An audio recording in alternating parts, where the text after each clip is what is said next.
오늘 우리에게 주시는 하나님의 말씀은 사무엘상 16장 7절의 말씀입니다.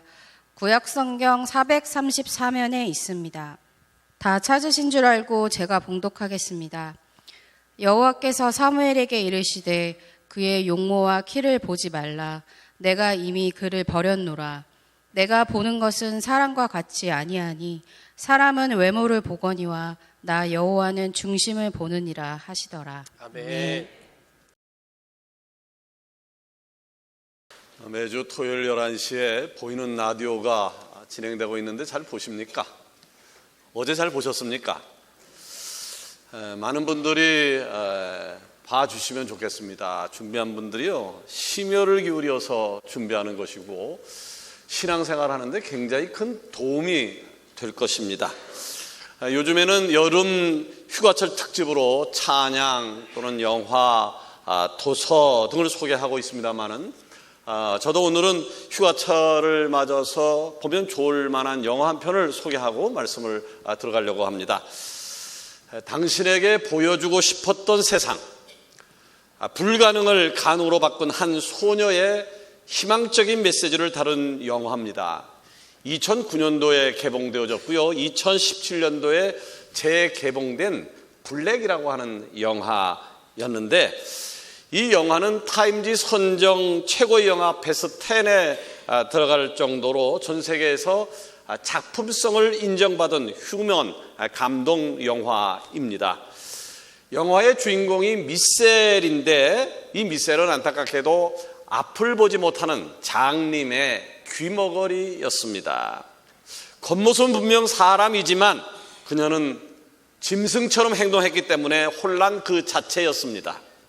이에 그녀의 부모는 그녀를 집에서 양육하기를 포기하고 시설에 보내려고 마음을 먹습니다. 자, 그렇게 살아가던 어느 날 어둠 속에 갇혀 사는 미셀에게 어둠 속에서 빛을 선물해 줄 선생님 한 분이 찾아오게 되어졌는데, 그 선생님 이름이 사하이라고 하는 선생님이었습니다.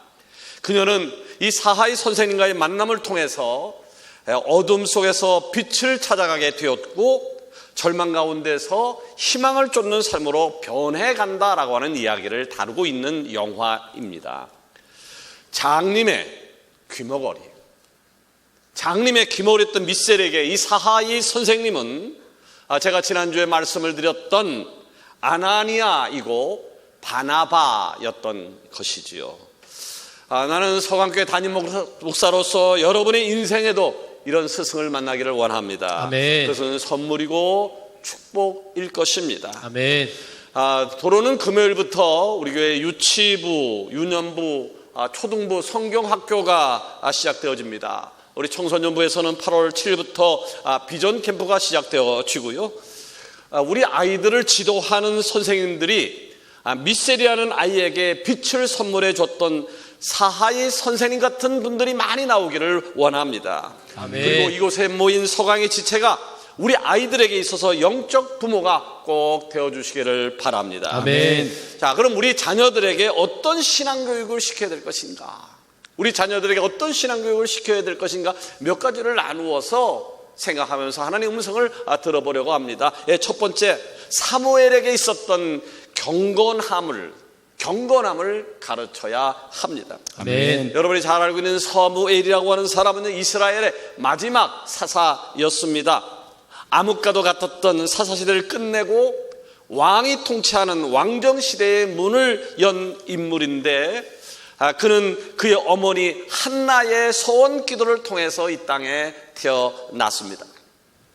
젖을 때는 나이가 되었을 때부터 인간적으로는 안타까웠지만 엄마의 품을 떠나서 성전에서 제사장의 지도를 받아가며 살아갑니다. 그는 사울에게 기름을 부어서 초대 왕을 세우기도 했고요. 사울 왕이 하나님 말씀에 불순종해서 하나님으로부터 멀어져 가자 하나님 마음에 합한 자 다윗을 찾아가서 기름을 붓고 그를 이스라엘의 두 번째 왕으로 세우기도 하는데, 그런 사무엘에게 있어서 우리가 배울 수 있는 신앙교육이 있다면 그것은 바로 경건함이라고 하는 것입니다. 경건함. 자, 그럼 경건이라고 하는 것이 무엇입니까? 경건이란 하나님을 사랑함으로 인해서 하나님의 명령에 기쁨으로 존경과 헌신을 담아 순종하는 삶을 가리켜서 경건이다 라고 이야기를 합니다. 자, 사무엘상 3장을 읽다 보면 하나님께서 성전에서 자라던 어린 사무엘을 부르시는 장면이 나오는데 1절 말씀에 보게 되어지면 당시 시대의 모습을 보여주고 있습니다.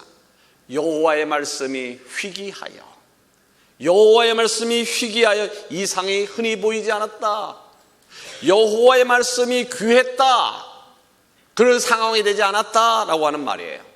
그리고 2절에 보니까 엘리의 눈이 점점 어두워 가서 잘 보지 못하는 그때에 라고 하는 이 표현을 통해서 그 당시의 영적 상황, 그 당시의 영적 상황이 하나님을 사랑하는 자가 없고 하나님의 진리의 말씀을 제대로 선포되지 않아서 영적으로 어두웠던 시대상을 우리에게 너무나도 잘 보여주고 있습니다.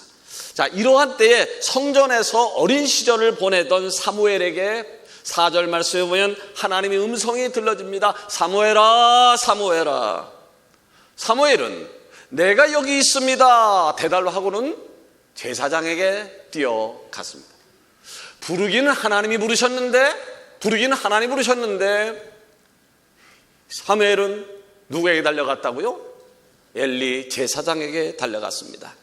자, 6절 말씀에도 보면 여호와께서 다시 한번 사무엘을 부르십니다. 그런데 이번에도 사무엘은 내가 여기 있습니다 라고 대답한 다음에 엘리 제사장에게 달려갑니다. 8절에도요 여호와께서 세 번째 사무엘을 부르셨지만 깨닫지 못해요. 그리고 엘리 제사장에 달려갔습니다. 그때 엘리 제사장이 깨닫습니다. 사무엘을 하나님이 부르시는구나. 사무엘을 하나님이 부르시는구나. 그래서 이렇게 이야기를 합니다. 9절에 나와 있죠. 엘리가 사무엘에게 이르되 가서 누웠다가 그가 너를 부르시거든 내가 말하기를 여호와여 말씀하옵소서 주의 종이 듣겠나이다 하라. 아멘. 이제 엘리 제사장의 권고를 들었던 사무엘은 엘리 제사장의 가르침을 마음에 새기고 다시 한번 자신의 자리로 돌아갑니다. 그때 또다시 하나님의 음성이 들려왔습니다. 사무엘아, 사무엘아. 그때 사무엘은 대답합니다. 말씀하옵소서 주의 종이 듣겠나이다. 이제 하나님 앞에 엎드립니다. 자, 이 사건을 통해서 어린 사무엘은 어둠이 가득했던 사사기 시대 가운데서 한 줄기 빛으로 찾아오신 하나님을 만나는 은혜를 경험하게 되어집니다. 그 이후로부터 사무엘은 언제나 그랬어요. 언제나 하나님의 앞에서 말씀 듣는 것을 그리워했습니다. 말씀 듣는 것을 사모했습니다. 그리고 하나님의 말씀을 가지고 어둠이 가득한 세상 속에서 하나님의 마음을 전하는 위대한 사사로서의 역할을 너무나도 멋있게 감당을 하게 되어집니다. 한 번은 하나님께서 이스라엘에게 두 번째 왕을 세우고자 사무엘을 베들레헴 이새의 집으로 보냅니다. 그때 그는 이새의 아들들의 용모를 보면서 감탄을 합니다. 너무나도 준수하게 생겨서 아들을 볼 때마다 와 이는 왕의 기름 붓기에 합당한 사들이야다 감탄을 했습니다. 이에 이새의 아들들에게 기름을 부으려고 할 때에 하나님의 음성이 들려옵니다. 그 사무엘상 16장 7절에 나와 있어요. 여호와께서 사무엘에게 이르시되 그의 용모와 키를 보지 말라. 오늘 읽은 본문의 말씀입니다. 그의 용모와 키를 보지 말라. 내가 이미 그를 버렸노라. 내가 보는 것은 사람과 같지 아니하니 사람은 외모를 보거니와 나 여호와는 중심을 보느니라. 네. 여러분, 사람이 보는 것과 하나님이 보는 것은 다릅니다. 사람이 보는 것과 하나님이 보는 것은 다릅니다. 분명히 사무엘 생각에는 이새의 첫 번째 아들이 왕으로서 부족함이 없겠다. 아니, 둘째 아들 와 훌륭하다, 셋째 아들 참 대단하다 라고 생각을 하였지만 하나님은 아니라는 거예요. 하나님은 아니라는 거예요. 자, 사무엘 생각에는 분명히 그런데 하나님이 아니라고 하니까 사무엘은 얼른 받아들입니다. 인간적인 생각을 포기합니다. 여러분, 신앙생활에 있어서 아주 중요한 것이 있어요. 그것은 내가 주체가 아니라는 거예요. 아멘. 내가 중요하지 않다라고 하는 거예요. 내 경험이나 철학이나 신념이 중요한 것이 아니라 하나님의 생각이 귀합니다. 아멘. 자, 어떻게 사무엘은 하나님의 음성을 들으면서 언제든 자신의 생각을 내려놓는 경건한 삶을 살 수 있었을까요? 어떻게 내 주장을 굽히고 하나님의 생각을 아멘하고 받아들일 수 있었을까요? 그에게는 언제나 그랬어요. 내가 하나님 앞에 있습니다. 아멘. 아멘. 내가 하나님 앞에 있습니다. 곧 아멘. 코람데오 신앙을 가졌다는 거예요. 코람데오라고 하는 말은 라틴어로 하나님 앞에서라고 하는 거예요. 그러니까 사무엘은 늘 하나님 앞에서 자, 이 시대도 어찌 보면 사무엘 선지자가 살았던 사사기 시대처럼 하나님 음성이 잘 들려졌는 암흑 시대와 같다는 생각이 들지 않습니까? 오늘 우리가 살고 있는 시대가 암흑 시대와 같다는 생각이 들지 않습니까? 설교 홍수 시대입니다. 유튜브만 틀면 여기저기서 설교가 쏟아져 나오고 있습니다. CBS, CTS, 굿TV, TV도 많이 있습니다. 자, 설교를 아주 맘만 먹으면 손쉽게 들을 수 있지만 하나님 앞에 엎드려진 신실한 모습으로 하나님의 뜻을 구하고 하나님 뜻에 순종하며 살아가는 경건한 자를 찾기가 왜 그렇게 어려울까요? 분명히 설교는 쏟아지고 수없이 설교를 들었을 것인데 왜 하나님의 사람을 찾기가 이렇게도 어려운 것인가요?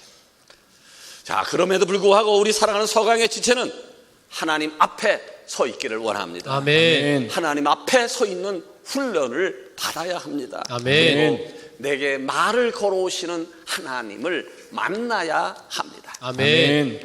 사람이 사람을 평가할 때가 있습니다. 사람이 사람을 평가하는데 기준이 뭔가요? 어려워요. 그래서 스펙이라고 하는 것을 찾습니다. 시험 성적을 요구하기도 하고요, 학력을 요구하고 자격증을 요구하고 몇 개국의 언어를 구사할 수 있는지도 확인합니다. 때로는 얼굴이 잘생겼느냐 아니면 집안이 어떻느냐라고 하는 것도 봅니다. 자, 사람이 사람을 본다라고 하는 것은 한계가 있을 수밖에 없기 때문에 보여지는 스펙, 그 스펙으로 그 사람을 평가하는 것이 옳을 수 있습니다. 그러나 이러한 스펙들이 성공적인 인생을 살아가고자 하는 자들에게 전부는 아닙니다. 자, 그럼 이런 것들 앞에서, 이런 스펙들 앞에서 훨씬 더 가치 있고 의미 있고 중요하다고 여겨야 될 것이 무엇일까요? 바로 하나님을 알고 하나님 앞에 서 있는 훈련임을 기억하시기를 바랍니다. 아멘. 사람은 외모로 보지만 하나님은 중심을 보시기 때문입니다. 아멘. 두 번째, 우리 아이들에게 어떤 신앙교육을 시켜야 될까요? 어떤 신앙교육을 시켜야 될까요? 다윗에게 있었던 용맹함을 가르쳐야 합니다. 아멘. 용맹함을 가르쳐야 합니다. 자, 우리가 다윗 하게 되어지면 어떤 것이 생각나나요? 골리앗을 죽인 소년, 아니면 시편에 많은 것을 남긴 사람, 또는 하나님 마음에 합한 사람이라는 호칭을 들었던 사람, 그런 것들이 생각이 날 겁니다. 자, 그런 대단한 다윗에게도 아픈 배경이 있다는 사실을 아십니까? 사무엘상 16장을 읽다 보면 사무엘 선지자가 사울 왕의 뒤를 이어서 2대 왕이 될 자에게 기름을 붓기 위해서 다윗의 아버지 이새의 집을 찾아갔습니다. 자, 이새는 사무엘 선지자가 자기 집을 찾아오자 굉장한 영광으로 여기면서 그의 아들들을, 큰 아들부터 둘째 아들, 셋째 아들 차례로 사무엘 선지자에게 소개를 합니다. 자, 사무엘 선지자가 볼 때에 이새의 아들들은 앞전에서 설명했습니다만 첫째 아들을 보고 와 대단하다, 둘째 아들을 보고 와 대단하다, 셋째 아들을 보고 왕이 되고도 충분한 자격이 있다라고 감탄할 정도로 훌륭한 용모를 갖추고 있었습니다.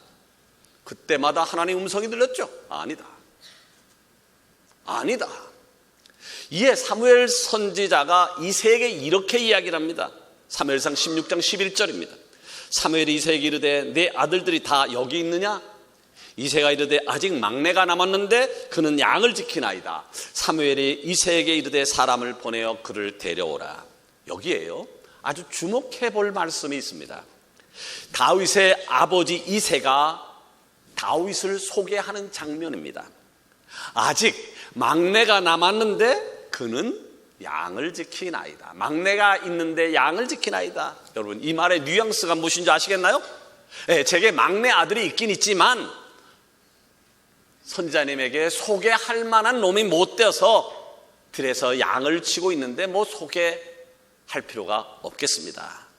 자, 그런데 하나님께서는요 이 아버지가 별 볼 일 없다 여긴 다윗을 주목을 하십니다. 아멘. 그리고 양을 돌보이는 다윗에게 집중합니다. 아멘. 여러분 다윗이 다윗 댁에 한 사건을 우리가 기억을 합니다. 전쟁터에 나간 형들에게 음식을 건네주러 갔던 다윗이 험한 꼴을 보죠. 바로 브레셋 장군 골리앗의 외침 때문이었습니다. 골리앗의 망언, 이 골리앗의 망언에 화가 난 다윗이 내가 골리앗을 죽이겠다고 외치자 왕이 나서서 말립니다. 다윗아, 내 마음은 알겠지만 너는 소년이고 골리앗은 거인이다. 불가능해. 안 돼.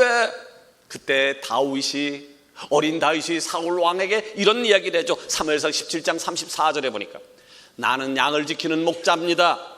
곰이나 사자가 내 양을 물어가면 나는 따라가서 그의 수염을 잡고 치면서 그의 입에서 어린 양들을 꺼냈습니다. 저기 하나님의 군대를 모욕한 저 블레셋 사람들과 골리앗 장수는 내가 만난 짐승들 중에 하나에 불과합니다. 내가 나가서 싸워 이기겠습니다. 아멘. 이 말을 들었던 사울 왕이 감동을 해서 이 다윗 어린 소년이었지만 골리앗 앞에 서겠고 골리앗 앞에 선 다윗은 이렇게 외칩니다. 3상 17장 45절이죠.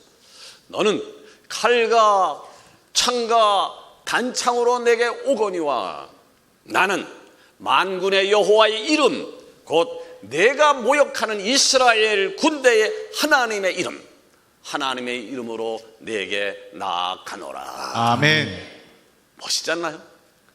소년이 말이죠 거인 골리앗 장군에게 너는 칼과 창과 단검으로 내게 오지만 나는 내가 믿는 하나님의 이름으로 내게 나간다.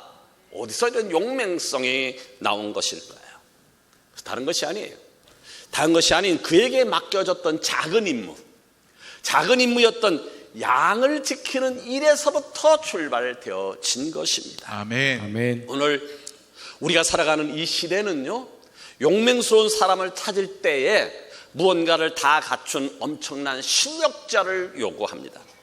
그러나 하나님께서는 너무나 큰 산처럼 여겨지는 적군을 물리치는 일에 아주 작고 그리고 사소한 일에 충실히 임했던 다윗을 사용하셨습니다. 아멘. 여러분, 여러분의 자녀에게 용맹함을 가르치고 싶습니까?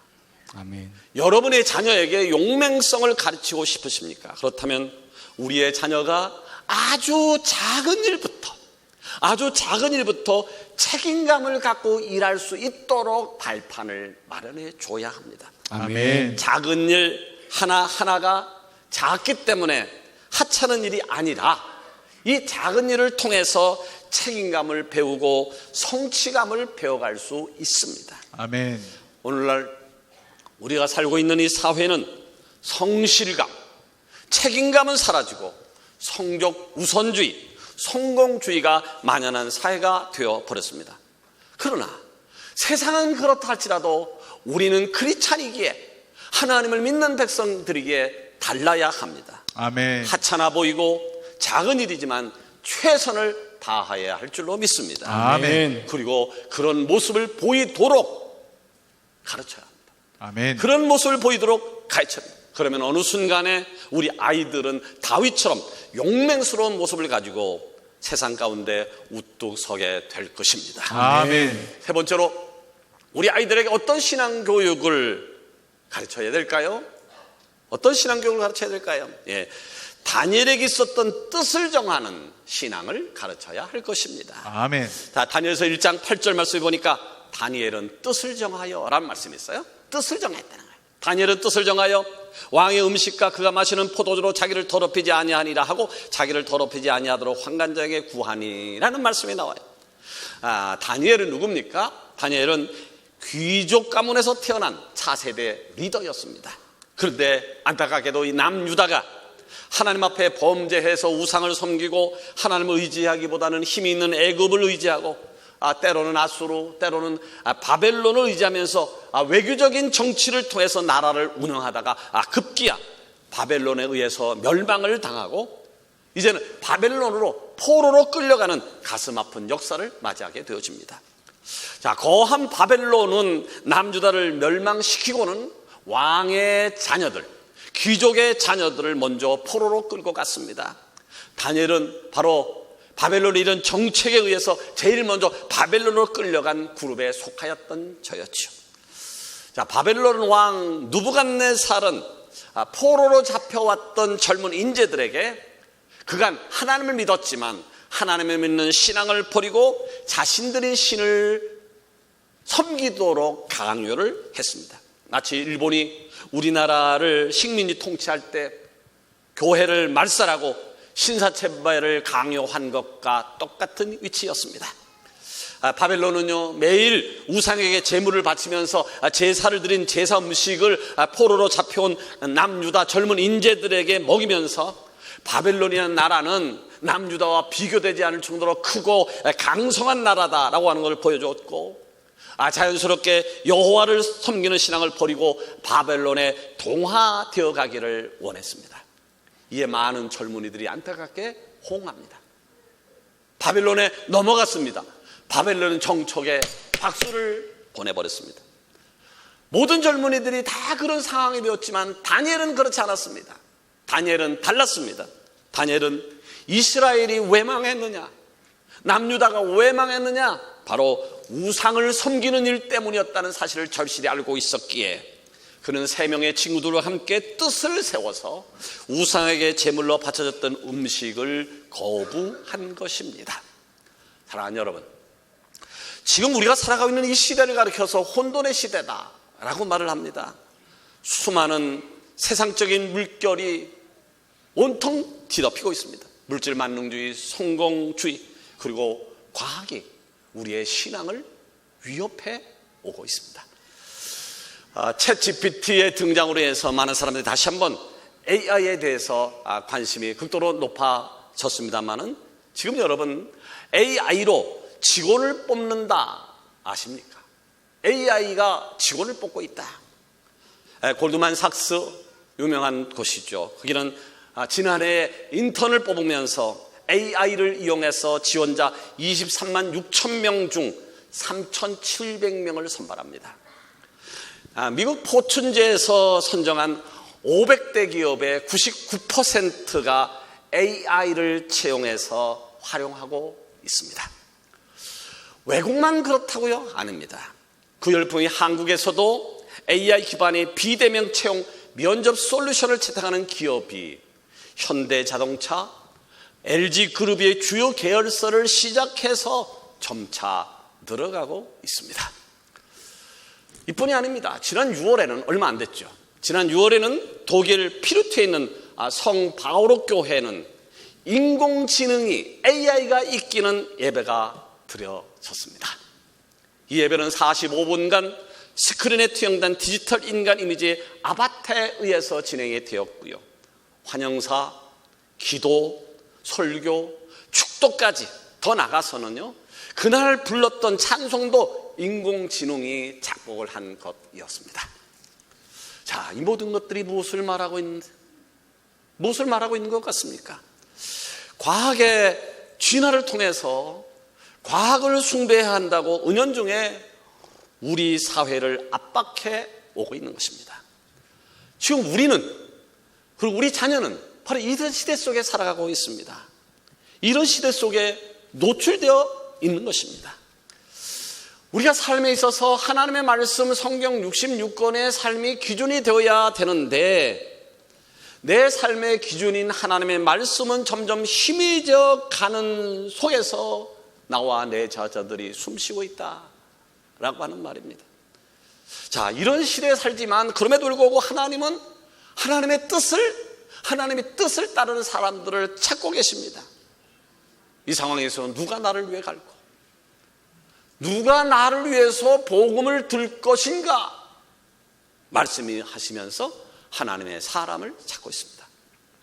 저는 우리 서강교회가 하나님이 찾으시는 그런 교회가 되기를 원합니다. 아멘. 저는 우리 교회에 하나님이 찾으시는 그 사람들로 가득하기를 원합니다. 아멘. 하나님의 진리의 말씀을 듣고 뜻을 세운 청년들이 나와야 되지 않겠습니까? 아멘. 성령을 체험하면서 선명한 하나님 말씀을 따르겠다며 주 앞에 나오는 중고등부 학생들이 있어야 되지 않겠습니까? 아멘. 어린 소년들이 할지라도 고사리 같은 두 손을 모으면서 하나님, 내가 여기 있습니다. 나도 다니엘처럼 뜻을 정하여 하나님의 뜻대로 살기를 원합니다 외치는 주의 어린이들이 여기저기서 나와야 되지 않겠습니까? 아멘. 이제 말씀을 맺으려고 합니다. 여러분, 하나님은 살아 계십니다. 아멘. 여러분, 하나님은 살아 계십니다. 아멘. 그리고 하나님은 오늘도 역사를 주관하십니다. 아멘. 그런 하나님께서 이 시대를 살아가는 우리들에게 요청을 하고 있습니다. 살아계신 그 하나님이 여러분에게 요청하는 게 있어요. 청하는 것이 있습니다. 영화 블랙의 주인공이었던 미셸이 사하이 선생님을 만나면서 어둠 속에서 빛으로 나오는 은혜를 경험했던 것처럼 하나님 없이 암흑 속을 살아가는 주변의 사람들, 우리의 자녀들을 우리가 인도해내야 될 사명이 있다고 생각하지 않으십니까? 여러분이 경건해야 하고 경건함을 가르쳐야 합니다. 아멘. 여러분이 용맹하여야 되고 용맹함을 가르쳐야 합니다. 아멘. 여러분이 먼저 뜻을 정하여야 되고 뜻을 정하는 신앙을 가르쳐야 될 줄로 믿습니다. 아멘. 기도하십시다.